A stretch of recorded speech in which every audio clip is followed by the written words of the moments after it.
Welcome to the 2016 Lone Star Conference Women's Basketball Media Day. I'm the Sports Information Director for Texas A&M Kingsville, Kevin McQuellies, alongside Wade Scott and Kaylin Rohr. Coach Scott, how are you? I'm great. Thanks for having us. Kaylin, how are you? I'm doing fantastic. So for you, Coach, let's just talk about year 3. This is your 3rd season here. You and I both got here at the same time. But Right. talk about the team that you have assembled this season. You brought back some key players, and then you've also added some key transfers and some freshmen. Right. I mean, we were able to keep our core group together from last year with Kaylin and Kaylee Kana and Lily Hospers and Opie Ibrahim and Jocelyn Smith and Misha Wade and Tim Moore. So that was good to have them. And then we were able to fill in with about 4 kids that played at Division I. Jelly Reed and Shaq DeVos both played at Alcorn State, and we had Emory Archer and Jayton Walls played at Texas A&M Corpus Christi. So, and then we had Essence Sauls we had at her as well too. So we had a nice little transfer group that we brought in, and then and then we added 2 freshmen as well too with Cara and Beck Salinas. So. Kaylin, for you, your 2nd season here, just talk about some of the stuff that you've seen. The year 2 now, you've kind of gotten the scheme down pat. You and the core returners, you have 4 of the 5 starters returning. So just talk about what you've seen this season as opposed to last season being your first year here. Our work ethic is definitely way higher this year. The energy is way higher. You can tell that a lot of the returners put in a lot of work this summer coming into the new year, trying to make the year better than it was last year. And I can personally say that me and a couple of my teammates were here this summer working very hard, but you can tell that everyone's been working and getting ready for the year. So if it's any indication, last week we had the Havilland Madness. Kaylin Rohr won the 3-point contest. Last season, finished top 10 in single-season school history in 3-pointers. Is that something that we can expect? I guess the biggest question is, can you beat your dad's record? That's definitely a goal to try to beat my dad's record, but I don't know if it can be done. He always tells me that I'm a better shooter than he was, but it's going to take some work, and I definitely plan on being a better shooter and a more consistent shooter than I was last year. So for you, you have ties to this university. Obviously, a lot of people may know your dad played with Johnny Estelle. He set the single-season 3-point record. Johnny had the record up until that point. So just talk about how important it is for you guys to get back on that winning ground with you having ties to this university.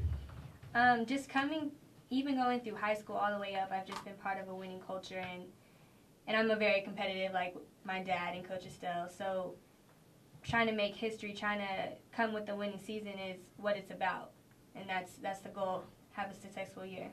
And Coach, for you, talk about some of those new teams that are coming in. UT Permian Basin, who you defeated at home, split the regular season series, and Western New Mexico, a team that you are somewhat familiar with, being that you went to school and you're from New Mexico.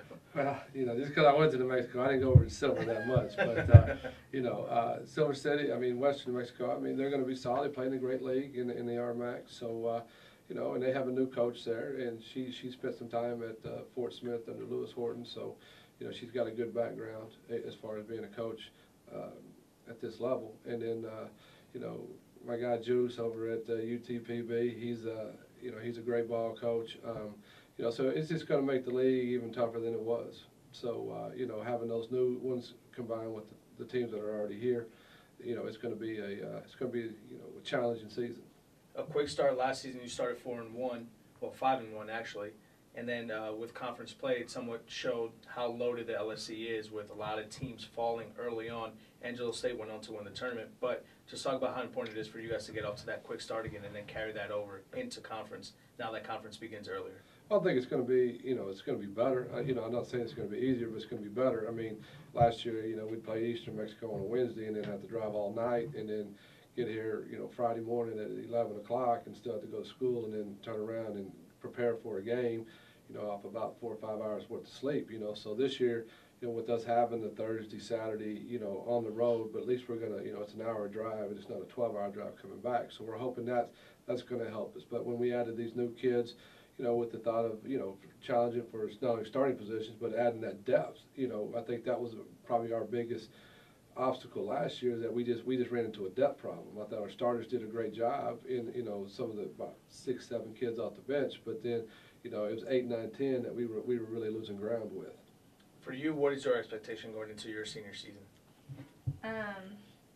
I expect to be successful throughout the conference, to make it to that tournament, and to hopefully show what we're really about, because last year didn't show at all. We came up short, very short each game, and we were in it with all, but I think we can dominate this year, especially with the transfers that we have coming in. So looking at the preseason poll, Coach, is this somewhat of a redemption year for you? Is this something that you think the girls can have a chip on their shoulder going into the season and throughout the season?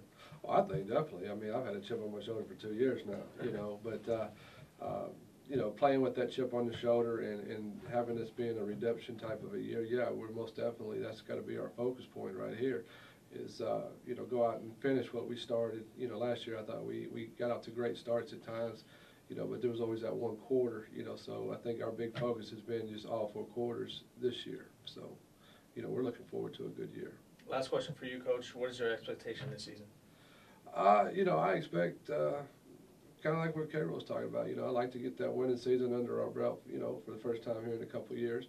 You know, we'd like to make it to that tournament and then hopefully go beyond that. And Carol, for you, last question for you. Looking back at your 2 years when Senior Day hits in late February, what do you want to have accomplished by that point here?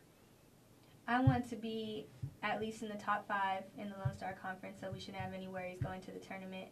I want to enjoy my senior year. I don't want that senior day to be sad until this season's over. I want it to still be a good time. I still want to be enjoying myself and finish out the season strong. Well, thank you guys for joining us. The Javelines begin their season November 11th against East Central, 1 p.m. start right here in Kingsville at the Gill E. Stanky Physical Education Center. Thank you for joining us on the 2016 Lone Star Conference Women's Basketball Media Day.